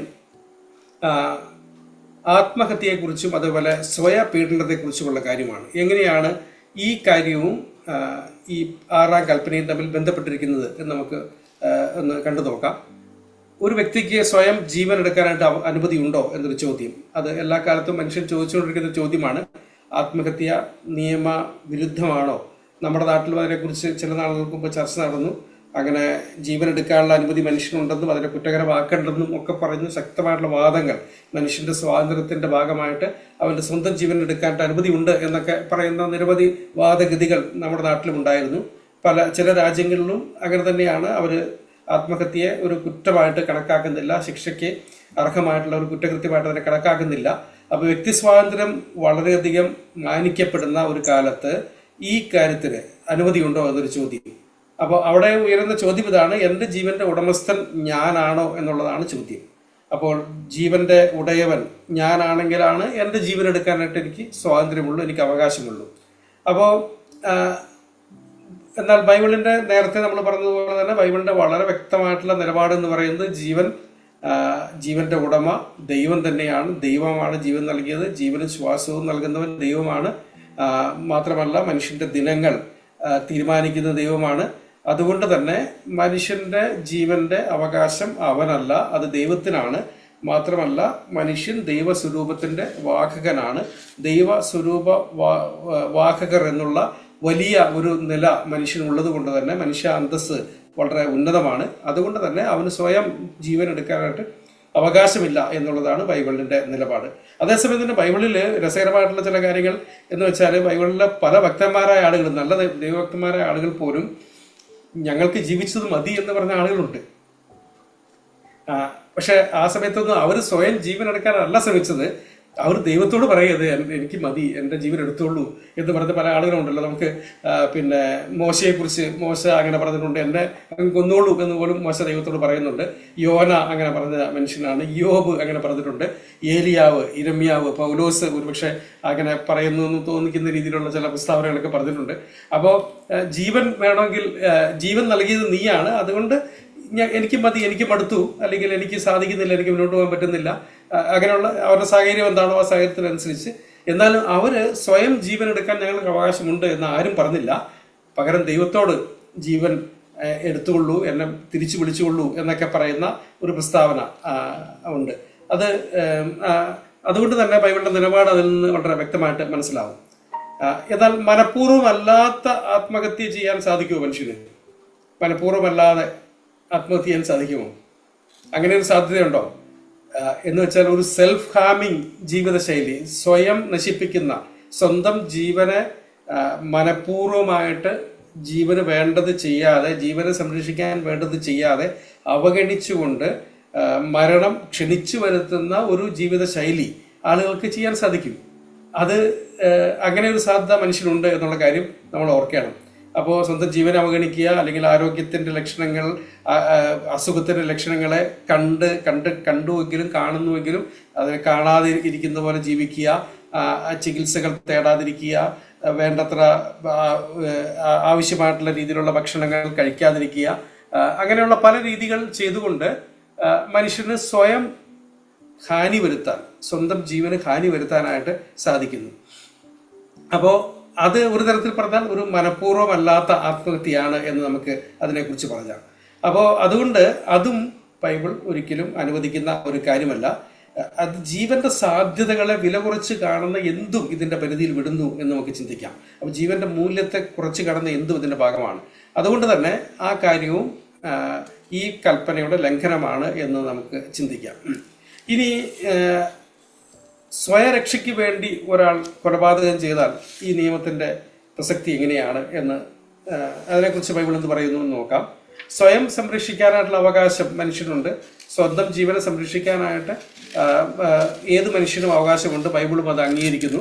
അതുകൊണ്ട് തന്നെ സ്വയം സംരക്ഷണത്തിന്റെ ഭാഗമായിട്ട് ഒരുവൻ പ്രവർത്തിക്കുമ്പോൾ അതിന്റെ റിസൾട്ടായിട്ട്, അതിന്റെ പരിണിത ഫലമായിട്ട് മറ്റൊരു വശത്ത് മരണം നടക്കുന്നുവെങ്കിൽ, ഇദ്ദേഹത്തെ ഉപദ്രവിക്കാൻ ശ്രമിച്ച മനുഷ്യൻ മരിക്കുന്നുവെങ്കിൽ അതിനെ ബൈബിൾ ആ അർത്ഥത്തിൽ തന്നെയാണ് കാണുന്നത്. അതിനൊരു കൊലപാതകമായിട്ടല്ല വിശേഷിപ്പിക്കുന്നത്. അത് സ്വയം സംരക്ഷിക്കാനും സ്വയം പ്രതിരോധിക്കാനുമായിട്ടുള്ള ഒരുവന്റെ അവകാശത്തിന്റെ ഭാഗമായിട്ട് ബൈബിൾ അംഗീകരിക്കുന്നു എന്നതിന് സംശയമില്ല. ഇനി മറ്റൊരു ചോദ്യം യുദ്ധത്തെക്കുറിച്ചുള്ള ചോദ്യമാണ്, അല്ലെങ്കിൽ മറ്റൊരു വിഷയം യുദ്ധത്തിലെ കൊലപാതകങ്ങളുമാണ്. എല്ലാ കാലത്തും വിവാദങ്ങളായിട്ടുള്ള വിഷയങ്ങളിൽപ്പെട്ട ഒന്നാണ്. അപ്പോൾ യുദ്ധത്തിൽ ഈ കൽപ്പന എങ്ങനെയാണ്? കൊല്ലരുത് എന്ന കൽപ്പന അതുകൊണ്ട് തന്നെ വിശ്വാസി യുദ്ധത്തിൽ പങ്കെടുക്കാൻ സാധിക്കുമോ? ഒരു ക്രൈസ്തവന് ഒരു സൈന്യത്തിന്റെ ഭാഗമായിട്ട് പ്രവർത്തിക്കുമ്പോൾ അവൻ ഈ കൽപ്പനയെ ലംഘിക്കുകയല്ലേ ചെയ്യുന്നത് എന്നുള്ള ചോദ്യമൊക്കെ ഉണ്ട്. അപ്പോൾ ആ ചോദ്യവും ഒരുപാട് ചർച്ച ചെയ്യപ്പെട്ട ചോദ്യമാണ്.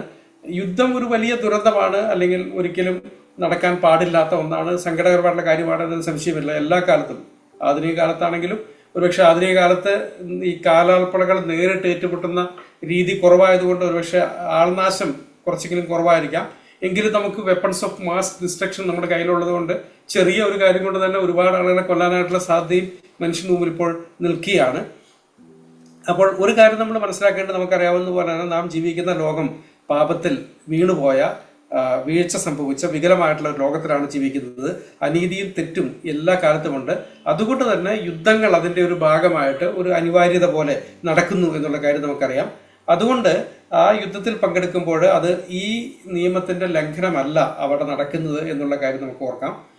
റോമാലേഖനം 13-ാം അധ്യായത്തില് സർക്കാരിന് വാള് നൽകിയിരിക്കുന്നത്, അല്ലെങ്കിൽ അധികാരികൾക്ക് വാള് നൽകിയിരിക്കുന്നത് ദൈവമാണ് എന്ന് പൗലോസ് പറയുന്നു. വാൾ എന്ന് പറഞ്ഞാൽ തലോടാൻ ഉപയോഗിക്കുന്ന ആയുധമല്ല എന്നുള്ള കാര്യം നമുക്കറിയാമല്ലോ. അത് ശിക്ഷിക്കാൻ ഉപയോഗിക്കുന്ന, അല്ലെങ്കിൽ കൊല്ലാൻ ഉപയോഗിക്കുന്ന ആയുധം തന്നെയാണ്. അപ്പോൾ അതിനുള്ള അനുമതി നിയമം വഴി, അല്ലെങ്കിൽ നിയമത്തിലൂടെ അത് ദൈവം നൽകിയ ഒരു നിയുക്ത അധികാരമായിട്ട് തന്നെയാണ് അവിടെ പറഞ്ഞിരിക്കുന്നത്. വിശ്വാസികളുടെ പിതാവായിട്ടുള്ള അബ്രഹാം യുദ്ധം ചെയ്യുന്നതിനെ കുറിച്ച് നമ്മൾ വായിക്കുന്നുണ്ടല്ലോ. അനീതിയുള്ള രാജാക്കന്മാർക്കെതിരെ യുദ്ധം ചെയ്യാൻ പോവുകയും അവർ യുദ്ധത്തിൽ തോൽപ്പിക്കുകയും അങ്ങനെ തിരിച്ചു വരുന്ന വഴിയിലാണല്ലോ അബ്രഹാമിനെ സ്വീകരിക്കാനായിട്ട് ബൽക്കിസദയ്ക്ക് പോകുന്നതുമായിട്ടുള്ള ആ ചിത്രമൊക്കെ നമുക്ക് കാണാൻ സാധിക്കുന്നത്. അപ്പോൾ ഒരു യുദ്ധത്തിന്റെ ഭാഗത്ത് ചിന്തിക്കുമ്പോൾ യുദ്ധത്തിനൊരു കാരണമുണ്ടാകും. ആ കാരണം അല്ലെങ്കിൽ യുദ്ധത്തിന് ലക്ഷ്യങ്ങളുണ്ടാവും. ആ ലക്ഷ്യത്തോട് അനുബന്ധിച്ചാണ് ഈ യുദ്ധത്തെ അതിന്റെ നന്മയും തിന്മയും ഒക്കെ നമുക്ക് വേർതിരിക്കാനായിട്ട് സാധിക്കുക. എങ്കിലും അതില് ഒരുപക്ഷെ എല്ലാ കാലത്തും എല്ലാ യുദ്ധങ്ങളൊന്നും നല്ല യുദ്ധങ്ങളല്ല, അല്ലെങ്കിൽ വിശ്വാസികളടക്കം പങ്കെടുക്കുന്ന യുദ്ധങ്ങളൊന്നും നല്ല യുദ്ധങ്ങളാണ് എന്ന് നമുക്ക് പറയാൻ സാധിക്കില്ല.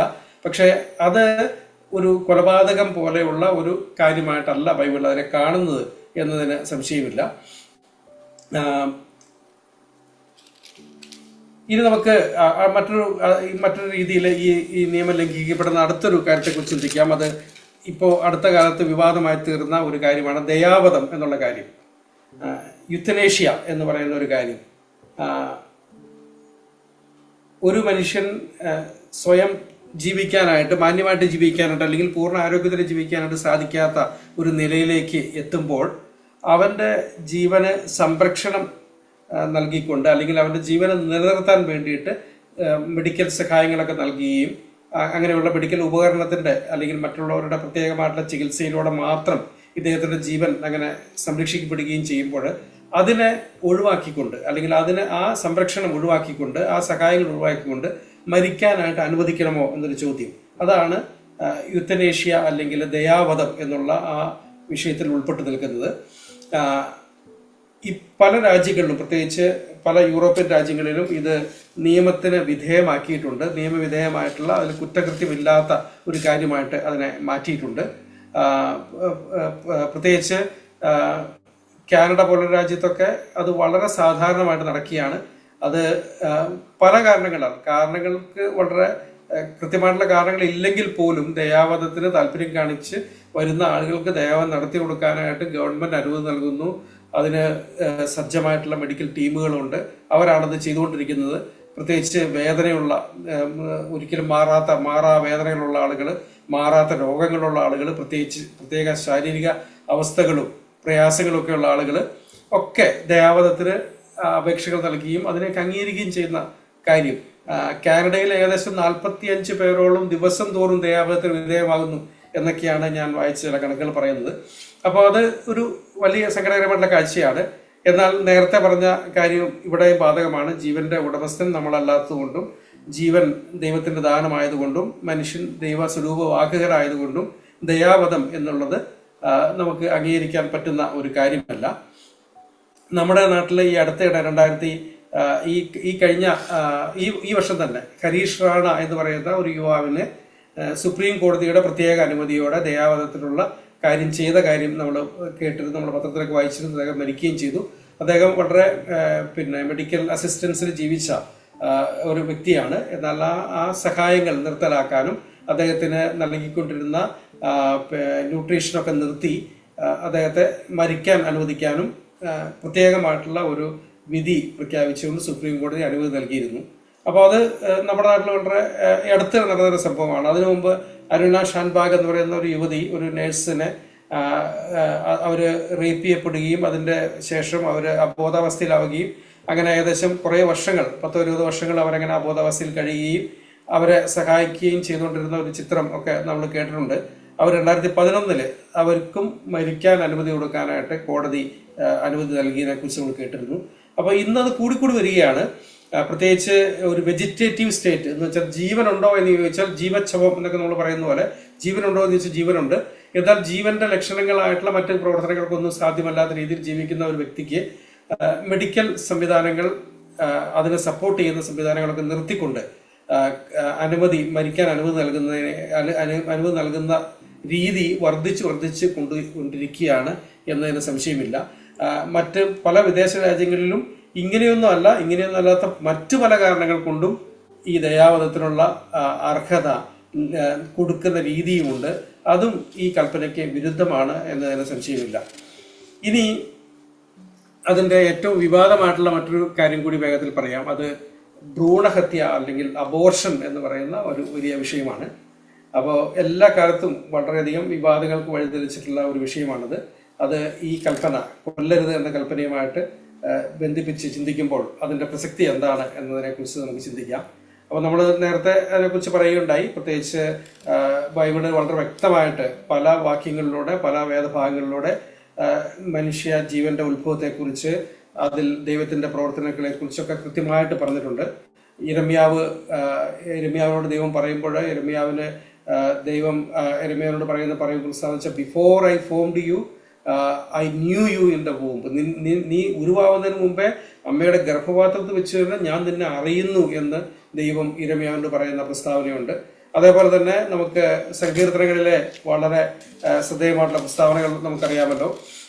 139 സങ്കീർത്തനത്തില് ഞാൻ ഭയങ്കരമായിട്ട് അത്ഭുതകരമായിട്ട് നിർമ്മിക്കപ്പെട്ടിരിക്കുന്നു എന്നുള്ള പ്രസ്താവന, അത് മനുഷ്യന്റെ ജീവൻ അമ്മയുടെ ഗർഭപാത്രത്തിൽ ഉരുവാകുമ്പോൾ അത് എത്ര അത്ഭുതകരമായിട്ടുള്ള പ്രവൃത്തിയാണ്, അതെത്ര ഭയങ്കരമായിട്ടുള്ള ഒരു പ്രവൃത്തിയാണ് എന്നും അത് ദൈവത്തിന്റെ മാത്രം പ്രവൃത്തിയായിട്ട് നടക്കുന്നു എന്നുള്ളതും വളരെ വ്യക്തമായിട്ട് പറയുന്നു.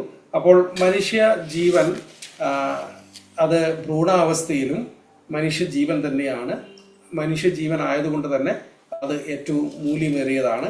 അതുകൊണ്ട് തന്നെ ഭ്രൂണഹത്യയും അത്തരത്തിലുള്ള എല്ലാവിധ ജനിക്കുന്നതിന് മുമ്പ് നടത്തുന്നതായിട്ടുള്ള എല്ലാ ജീവൻ എടുക്കാൻ ശ്രമിക്കുന്ന എല്ലാ ശ്രമങ്ങളും അത് കൊലപാതകം തന്നെയായിട്ട് കാണേണ്ടതാണ് എന്നുള്ളതാണ് ബൈബിളിന്റെ വ്യക്തമായിട്ടുള്ള നിലപാട്. അപ്പോൾ ഇവിടെ ഉയർന്ന പ്രധാനപ്പെട്ട ചോദ്യം എന്ന് പറയുന്നത്, ഇത് ഒരു കോശങ്ങളുടെ കൂട്ടമെന്നോ ഇതിനെ കേവലം ഒരു ഭ്രൂണമെന്നോ ഒക്കെ വിശേഷിപ്പിച്ചുകൊണ്ട് അത് മനുഷ്യനായിട്ട് കാണേണ്ടതില്ല എന്നുള്ള ന്യായം പറഞ്ഞുകൊണ്ടാണ് ഇത്തരത്തിലുള്ള ആളുകൾ അതിനെ സമീപിക്കുന്നത്, അതിന്റെ വക്താക്കൾ അതിനെ സമീപിക്കുന്നത്. അപ്പോൾ ഇത് ഒരു വ്യക്തിയുടെ ലക്ഷണങ്ങൾ അതിനില്ലാത്തത് കൊണ്ട് ഒരു വ്യക്തിയുടെ സ്വാതന്ത്ര്യം അതിന് കൊടുക്കേണ്ടതായിട്ടുള്ള കാര്യമില്ല, വ്യക്തിയുടെ അവകാശം അതിന് നൽകേണ്ടതില്ല എന്ന് പല ആളുകളും ചിന്തിക്കുന്നു. എന്നാൽ ബൈബിൾ അതിനെക്കുറിച്ച് അങ്ങനെയല്ല പറയുന്നതിന് സംശയവുമില്ല. ഉൽപ്പത്തി പുസ്തകത്തിൽ പറയുമ്പോൾ ഇസ്രയേലിന്റെ പല വേദഭാഗങ്ങളിലൂടെ ഈ കാര്യങ്ങൾ വളരെ വ്യക്തമായിട്ട് പഴയ നിയമത്തിലെ പല വേദഭാഗങ്ങളിലൂടെ ഈ കാര്യങ്ങൾ പറയുന്നുണ്ട് എന്നതിന് സംശയമില്ല. ഇതിന് നമ്മുടെ നാട്ടില് ഇതിന് നിയമപരമായിട്ടുള്ള പ്രാബല്യം കിട്ടിയത് 1971 ശ്രീമതി ഇന്ദിരാഗാന്ധി പ്രധാനമന്ത്രിയുടെ കാലത്താണ് ഈ നിയമം അനുവദിച്ചു കൊണ്ടുവന്നത്, എന്ന് വെച്ചാൽ ഭ്രൂണഹത്യ നിയമവിധേയമാക്കിയത്. അതിനുശേഷമാണ് അമേരിക്കയിൽ 1973 ഇത് നിയമമാക്കിയത്. അപ്പോൾ അമേരിക്കയിലെ ഒരു വളരെ പ്രസിദ്ധമായിട്ടുള്ള ഒരു കേസുണ്ട്, റോ വേഴ്സസ് വേഡ് എന്ന് പറയുന്ന കേസ്. അത് എല്ലാവരും ഒരുപാട് കോട്ട് ചെയ്യുന്നൊരു കേസാണ്. ആ കേസിന്റെ വിധിയിലാണ്, റോ വേഴ്സസ് വേഡ് കേസിന്റെ വിധിയിലാണ് അമേരിക്കൻ സുപ്രീം കോടതിയുടെ ഭ്രൂണഹത്യയെ നിയമവിധേയമാക്കിക്കൊണ്ടുള്ള വലിയ ഒരു വിധി വന്നത്. അതിനുശേഷം എത്രയോ അധികം എണ്ണമില്ലാത്ത വിധം ഭ്രൂണഹത്യകൾ അമേരിക്കയുടെ ചരിത്രത്തിൽ നടന്നു. ഒരുപക്ഷെ അമേരിക്കൻ ചരിത്രത്തിലെ ഏറ്റവും വലിയ കൂട്ടക്കൊലകൾ നടന്നത് ഈ വിധിയുടെ ശേഷമാണ് എന്നാണ് അതിനെക്കുറിച്ച് പഠിച്ച ആളുകളൊക്കെ പറയുന്നത്. അപ്പോൾ ഇന്ത്യയിലാണെങ്കിൽ MTP ആക്ട് എന്ന പേരിലാണ് അറിയപ്പെടുന്നത്. 71 വന്നത് MTP, medical termination of pregnancy എന്ന ആക്ട് എന്ന ഭാഗമായിട്ടാണ് അത് വന്നത്.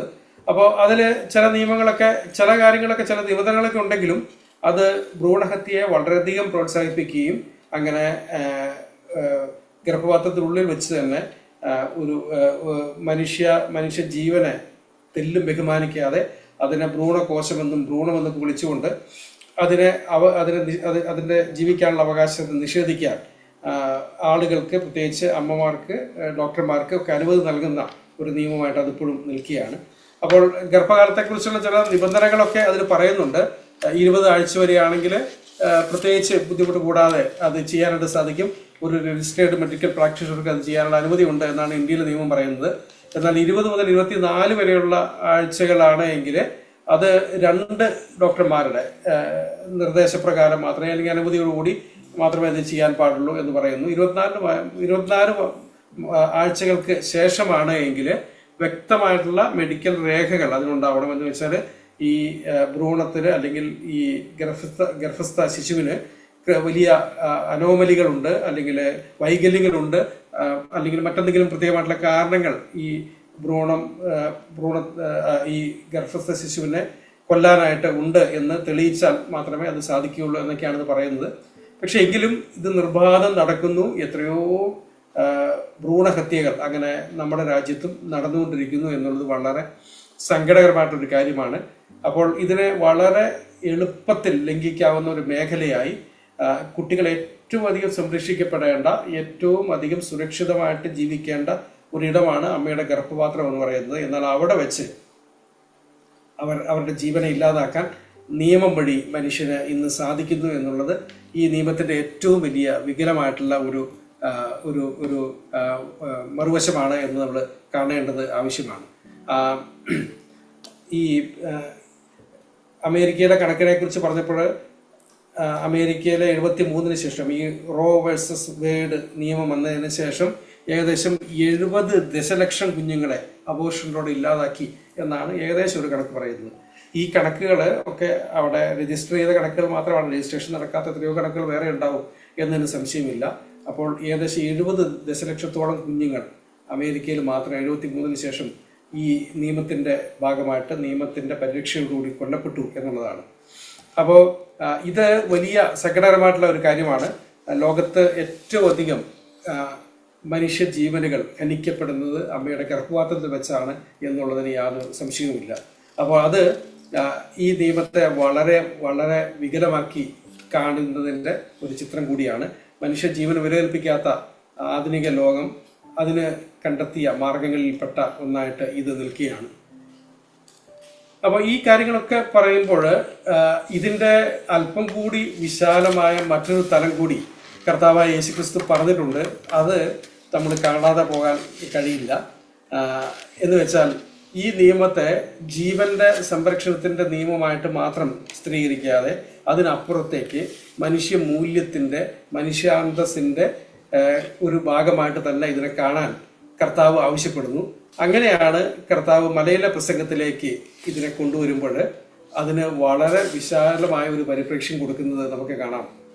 മലയിലെ പ്രസംഗത്തിന്റെ ഭാഗമായിട്ട് മത്തായിയുടെ സുവിശേഷം 5-ാം അധ്യായത്തിൽ കർത്താവ് പറഞ്ഞു വരുമ്പോൾ വളരെ വലിയ ഒരു വിശദീകരണം, വളരെ രസകരമായ അല്ലെങ്കിൽ ഒരുപക്ഷെ നമുക്ക് ചിന്തിക്കാൻ വളരെ ആവശ്യമുള്ള ഒരു കാര്യമായിട്ട് കർത്താവ് അതിനെ വിശേഷിപ്പിക്കുന്നത് നമുക്ക് കാണാം. അതിൻ്റെ മത്തായിയുടെ സുവിശേഷം 5-ാം അധ്യായത്തിൻ്റെ 21 മുതലുള്ള വാക്യങ്ങളിലാണ് കർത്താവ് ഇതിനെ വിശദീകരിക്കുന്നത്. കൊല ചെയ്യരുത് എന്നും ആരെങ്കിലും കൊല ചെയ്താൽ ന്യായവിധിക്ക് യോഗ്യനാകും എന്നും പൂർവന്മാരോട് അരുളി ചെയ്തത് നിങ്ങൾ കേട്ടിട്ടുണ്ടല്ലോ. ഞാനോ നിങ്ങളോട് പറയുന്നത്, സഹോദരനോട് കോപിക്കുന്നവനെല്ലാം ന്യായവിധിക്ക് യോഗ്യനാകും. സഹോദരനോട് നിസ്സാര എന്ന് പറഞ്ഞാലോ ന്യായാധിപ സഭയുടെ മുമ്പിൽ നിൽക്കേണ്ടി വരും. മൂഢ എന്ന് പറഞ്ഞാലോ അഗ്നി നരകത്തിന് യോഗ്യനാകും. ആകയാൽ നിന്റെ വഴിപാട് യാഗപീഠത്തിങ്കൽ കൊണ്ടുവരുമ്പോൾ സഹോദരനോട് നിന്റെ നേരെ വല്ലതുമുണ്ടെന്ന് അവിടെ വെച്ച് ഓർമ്മ വന്നാൽ നിന്റെ വഴിപാട് അവിടെ യാഗപീഠത്തിന് മുമ്പിൽ വെച്ചേച്ച് ഒന്നാമത് എന്ന് സഹോദരനോട് നിരന്നുകൊള്ളുക. പിന്നെ വന്ന് നിന്റെ വഴിപാട് കഴിക്കുക. നിന്റെ പ്രതിയോഗിയോടുകൂടെ വഴിയിലുള്ളപ്പോൾ തന്നെ വേഗത്തിൽ അവനോട് ഇണങ്ങിക്കൊള്ളുക. അല്ലാഞ്ഞാൽ പ്രതിയോഗി നിന്നെ ന്യായാധിപനും ന്യായാധിപൻ ചേകവനും ഏൽപ്പിച്ചിട്ട് നീ തടവിലായി പോകും. ഒടുവിലത്തെ കാശ് കൊടുത്ത് തീരുവോളം നീ അവിടെ നിന്ന് പുറത്തു വരികയില്ല എന്ന് ഞാൻ സത്യമായി നിന്നോട് പറയുന്നു. അപ്പോൾ കർത്താവ് ഇതിന് വലിയ വിശാലമായ ഒരു തലം കൂടി നമ്മുടെ മുമ്പിലേക്ക് കാണിച്ചു തരികയാണ്. അപ്പോൾ കർത്താവ് ഈ നിയമത്തെ ഇങ്ങനെ വ്യാഖ്യാനിക്കുമ്പോൾ ഇത് നമ്മൾ ചിന്തിക്കുന്നതിൻ്റെ അപ്പുറത്തേക്കുള്ള ഒരു തലം ഇതിന് കൈവരികയാണ് എന്നതിന് സംശയമില്ല. അപ്പോൾ മനുഷ്യ ജീവനെ സംരക്ഷിക്കുക എന്നതിൻ്റെ അപ്പുറത്തേക്ക് മനുഷ്യന്റെ അന്തസ്സിനെയും മനുഷ്യന്റെ മൂല്യത്തെയും സംരക്ഷിക്കാനായിട്ടുള്ള നിയമം തന്നെയാണ് ഇത് എന്നാണ് കർത്താവ് അതിനെ പറഞ്ഞു വെച്ച് തരുന്നത്. നേരത്തെ നമ്മൾ പറഞ്ഞതുപോലെ തന്നെ നീ നിന്റെ അയൽക്കാരനെ സ്നേഹിക്കുക, നീ ദൈവത്തെ സ്നേഹിക്കുക, നീ നിന്റെ അയൽക്കാരനെ സ്നേഹിക്കുക എന്നതിൻ്റെ രണ്ടാം വശം, അല്ലെങ്കിൽ ഈ കൽപ്പനകളെ 2 ഭാഗങ്ങളായിട്ട് 2 ടാബ്ലറ്റുകളായിട്ടൊക്കെ തിരിക്കുമ്പോൾ അതിൻ്റെ 6ാമത്തെ കൽപ്പനയിലേക്ക് വരുമ്പോൾ അത് മനുഷ്യനെ സംബന്ധിച്ചുള്ള ഭാഗങ്ങളാണ്. അപ്പോൾ അന്തർവ്യക്തി ബന്ധങ്ങളെ സംബന്ധിച്ച് 2 വ്യക്തികൾ തമ്മിൽ അല്ലെങ്കിൽ ഒരു സമൂഹത്തിലെ വ്യക്തികൾ തമ്മിലുള്ള ബന്ധങ്ങളെക്കുറിച്ച് ഒക്കെ, പാരസ്പര്യ ബന്ധങ്ങളെക്കുറിച്ചുള്ള ചിന്തകളെക്കുറിച്ചൊക്കെ പറയുമ്പോൾ അവിടെ ഏറ്റവും പ്രസക്തമായ നിയമമായിട്ട് ഈ നിയമം വരികയാണ്. അപ്പോൾ ഈ നിയമം അതിൻ്റെ ആന്തരിക അർത്ഥത്തിൽ അത് മറ്റുള്ളവനെ വില കുറച്ച് കാണുന്ന, മറ്റൊരു വ്യക്തിയെ തുച്ഛീകരിക്കുന്ന, അവൻ്റെ മൂല്യത്തെ ഇകഴ്ത്തി കാണിക്കുന്ന, അവനെ ചെറുതാക്കിയും അവനേക്കാൾ ഞാൻ കേമനെന്ന് ചിന്തിക്കുകയും ശ്രമിക്കുന്ന എല്ലാ ശ്രമങ്ങൾക്കെതിരെ ഒക്കെയാണ് കർത്താവ് ഇവിടെ കൃത്യമായിട്ടുള്ള വാക്കുകളിലൂടെ പറയുന്നത് എന്ന് നമുക്ക് ചിന്തിക്കാം. അപ്പോൾ കേവലം ശാരീരികമായിട്ടുള്ള ഒരു ബലപ്രയോഗത്തിലൂടെയോ അല്ലെങ്കിൽ എന്തെങ്കിലും ആയുധങ്ങൾ ഉപയോഗിച്ച് എന്തെങ്കിലും മറ്റുള്ള പ്രവൃത്തികൾ ഉപയോഗിച്ചോ ഒരുവന്റെ ജീവൻ എടുക്കുക എന്നുള്ള സാഹസം, അതൊരു വലിയ സാഹസമാണ്. എന്നാൽ ആ സാഹസവും അക്രമവും അവിടെ ശക്തമായിട്ട് നിരോധിക്കുമ്പോൾ തന്നെ ഹൃദയഭാവങ്ങളും മനോഭാവങ്ങളും സമീപനങ്ങളും ഒക്കെ ഈ കൽപ്പനയുടെ നിരോധന സ്വഭാവത്തിൽ ഉൾപ്പെടുന്നു എന്നുള്ളത് വളരെ ശ്രദ്ധേയമായിട്ടുള്ള ഒരു കാഴ്ചയാണ്. അതാണ് കർത്താവ് അവിടെ കാണിച്ചു തരുന്നത്. അപ്പോൾ നമ്മൾ പലപ്പോഴും ചിന്തിക്കുന്നത്, ഞാൻ അങ്ങനെ മറ്റൊരാളെ കൊന്നിട്ടില്ലല്ലോ, മറ്റൊരാളെ അവന്റെ ജീവനെ ഞാൻ ഹനിച്ചിട്ടില്ലല്ലോ, അവനെ കൊല്ലാനായിട്ടുള്ള എന്തെങ്കിലും ശ്രമങ്ങളോ ഒന്നും ഞാൻ നടത്തിയിട്ടില്ലല്ലോ, അതുകൊണ്ട് ഈ കൽപ്പന ആ കൽപ്പന ഞാൻ ലംഘിച്ചിട്ടില്ല എന്നാണ് നമ്മൾ എപ്പോഴും ചിന്തിക്കുന്നത്. 6ാം കൽപ്പന ലംഘിക്കാത്ത മനുഷ്യനാണ് ഞാൻ എന്നുള്ള വലിയ ഒരു സംതൃപ്തിയിലായിരിക്കും നാം ഇരിക്കുന്നത്. എന്നാൽ കർത്താവ് പറയുന്നു, നിന്റെ കൈകളുടെ പ്രവൃത്തിയുടെ സാഹസമല്ല, നിന്റെ മനസ്സിന്റെ സാഹസം പോലും, നിന്റെ മനോഭാവങ്ങൾ പോലും, നിന്റെ ഹൃദയ വിചാരങ്ങൾ പോലും ഈ കൽപ്പനയുടെ ലംഘനമായിട്ട് വരുന്നു. കാരണം നീ മറ്റൊരു മനുഷ്യനെ തുച്ഛീകരിക്കുകയും അവനെ വില കുറയ്ക്കുകയും അവനെ ഇകഴ്ത്തുകയും അവന്റെ മൂല്യത്തെ കുറച്ച് കാണിക്കുകയും ഒക്കെ ചെയ്യുമ്പോൾ വാസ്തവത്തിൽ ഈ കൽപ്പനയെ നീ ലംഘിക്കുകയാണ് തന്നെയാണ് ചെയ്യുന്നത്. അതിന് കാരണം മനുഷ്യൻ ആന്തരികമായിട്ട്, മനുഷ്യന്റെ ഇൻട്രൻസിക് ആയിട്ട് ദൈവം നൽകിയിട്ടുള്ള മൂല്യത്തെ നീ അംഗീകരിക്കുന്നില്ല എന്നുള്ളതാണ് അതിൽ ഉൾപ്പെട്ടിരിക്കുന്ന കാര്യം. അതുകൊണ്ട് ഈ കൽപ്പനയുടെ ലംഘനം വലിയ വിശാലമായ ഒരു ലംഘനത്തിന്റെ തലത്തിലേക്ക് കർത്താവ് കൊണ്ടുവരികയാണ്. അപ്പൊ നമുക്ക് ഈ കൽപ്പന നമുക്കങ്ങനെ എളുപ്പത്തിൽ നമ്മളങ്ങനെ ലംഘിക്കാത്ത ഒരു കൽപ്പനയാണ് എന്ന മട്ടിൽ ഇത് നമുക്ക് ഈ പ്രശ്നമില്ല, നമ്മൾ 6ാം കൽപ്പനയുടെ ലംഘനത്തിൽ നമ്മൾ ശിക്ഷാർഹരല്ല എന്ന് ചിന്തിക്കുന്നുവെങ്കിൽ അതിനെ വലിയ ഒരു ക്യാൻവാസിലേക്ക് കർത്താവ് കൊണ്ടുവന്ന് വെക്കുകയാണ്. അപ്പോൾ സഹോദരനോട് കോപിക്കുന്ന ഏവരും ന്യായവിധിക്ക് വിധേയനാകും എന്ന് പറയുന്നു. അപ്പോൾ ഒരു പ്രധാന കാര്യം അതിനോട് കാണാൻ സാധിക്കുന്നത് 100% കൊലപാതക വിമുക്തനാണ് എന്ന് നമ്മൾ ചിന്തിക്കുമ്പോൾ തന്നെ ജീവിതത്തിൽ കോപവും കയ്പും അധിക്ഷേപവും അപമാനവും ഒക്കെ അത് നമ്മുടെ ജീവിതത്തിന്റെ ഭാഗമായിട്ട് അടയാളപ്പെടുന്ന കാര്യങ്ങളാണ് എങ്കിൽ അത് ദൈവകോപത്തെ വിളിച്ചു വരുത്തുന്ന ഭാഗങ്ങൾ തന്നെയാണ് എന്നുള്ള കാര്യം. അപ്പോൾ മറ്റുള്ള ഒരുവനെ അവൻ വിലയില്ലാത്ത വ്യക്തിയാണ്. ആ വാക്കുകൾ ഉപയോഗിച്ചിരിക്കുന്ന അവിടെ കർത്താവ് ഉപയോഗിച്ചിരിക്കുന്ന വാക്കുകൾ അതാണ്. അപ്പോൾ കോപിക്കുന്ന, കാരണം കോപത്തിൽ നിന്നാണ് കൊലപാതകം ആരംഭിക്കുന്നത്. കോപം അതിന്റെ പൂർണ്ണതയിലേക്ക് എത്തുമ്പോഴാണ് കൊലപാതകമായിട്ട് മാറുന്നത് എന്നുള്ള കാര്യം നമുക്കറിയാം. അതുകൊണ്ടാണല്ലോ യോഹന്നാന്റെ ലേഖനത്തിൽ പറയുമ്പോൾ സഹോദരനോട് കോപിക്കുന്നവൻ സഹോദരനോട് സ്നേഹവും കൊലപാതകവും തമ്മിൽ ബന്ധിപ്പിച്ചുകൊണ്ടാണ് അവിടെ പറയുന്നത്. അപ്പോൾ സഹോദരനെ സ്നേഹിക്കാത്തവൻ അവനെ കൊലപാതകം ചെയ്യുന്നത് പോലെയാണ് എന്നാണ് യോഹന്നാൻ ലേഖനത്തിൽ പറഞ്ഞു വെക്കുന്ന കാര്യം എന്നുള്ളത് നമുക്കിവിടെ ഓർക്കേണ്ടതാണ്. അപ്പോൾ ഈ മൂഢൻ എന്ന് പറയുന്ന വാക്ക് അത് മോറോൺ, അല്ലെങ്കിൽ ഗ്രീക്കിലെ മോറോസ് എന്ന വാക്കാണ്. അപ്പോൾ വിലയില്ലാത്ത വ്യക്തി എന്നാണ് അതിന്റെ അർത്ഥം എന്ന് പറയുന്നത്. അപ്പോൾ ഈ വ്യക്തിക്ക് മൂല്യമില്ല, അവന് വിലയില്ല, അവന് അന്തസ്സില്ല, അവനെ ബഹുമാനിക്കുകയും ആദരിക്കുകയും ചെയ്യേണ്ടതായിട്ടുള്ള ഒരു കാര്യവുമില്ല എന്ന മട്ടിൽ അവനോട് സമീപിക്കുമ്പോൾ അത് ഈ നിയമത്തിന്റെ ലംഘനം തന്നെയാണ് എന്ന് കർത്താവ് ഓർമ്മിപ്പിക്കുകയാണ്. മാത്രമല്ല കർത്താവ് അവരോട് ചേർത്ത് പറയുന്ന 2 ഉദാഹരണങ്ങൾ കൂടി വളരെ ശ്രദ്ധേയമായിട്ടുള്ള ഉദാഹരണങ്ങളാണ്. അതായത് ഒരാള് ദേവാലയത്തിലേക്ക് പോകുന്നു, പക്ഷെ അവന്റെ എതിരാളിയുണ്ട്. ആ എതിരാളിയുമായിട്ട് അവന് പ്രശ്നമുണ്ട്. ആ പ്രശ്നം അവിടെ നിലനിർത്തിക്കൊണ്ട് ദൈവവുമായിട്ട് നല്ല ബന്ധത്തിലാവാം എന്ന് ചിന്തിക്കുന്നുവെങ്കിൽ അത് സാധിക്കില്ല എന്നാണ് കർത്താവ് പറയുന്നത്. അത് ആദ്യം നീ അവനുമായിട്ടുള്ള ബന്ധം ശരിയാക്കൂ. അവനെ ബഹുമാനിക്കാത്ത, അവനെ ആദരിക്കാത്ത, അവന് മൂല്യം കൽപ്പിക്കാത്ത നിന്റെ നിലപാടുകൾ ദൈവത്തിന് മുമ്പിൽ സ്വീകാര്യമാക്കിയില്ല എന്ന് കർത്താവ് പറയുകയാണ്. അതേപോലെ തന്നെ മറ്റേ ഉദാഹരണത്തിൽ അത് തന്നെയാണ്. ഒരു വ്യക്തിയുമായിട്ട് കോപിച്ചിരിക്കുകയും ആ വ്യക്തിയെ ശത്രുതയിൽ കാണുകയും അവനെ അവഗണിക്കുകയും അവനെ മൂല്യവത്തല്ലാതായിട്ട് കാണുകയും ഒക്കെ ചെയ്യുമ്പോൾ നീ ഈ നിയമത്തെ പല നിലകളിൽ ലംഘിച്ചുകൊണ്ടിരിക്കുകയാണ് എന്ന് കർത്താവ് നമ്മെ ഓർമ്മിപ്പിക്കുകയാണ്. അപ്പോൾ ശത്രുക്കളെ സ്നേഹിക്കണമെന്നും പീഡിതന്മാർക്ക് വേണ്ടി പ്രാർത്ഥിക്കണമെന്നൊക്കെ യേശു പറയുമ്പോൾ കർത്താവ് ഈ ആശയം തന്നെയാണ് വീണ്ടും കൊണ്ടുവരുന്നത് എന്നുള്ള കാര്യം നമ്മൾ ഓർക്കണം.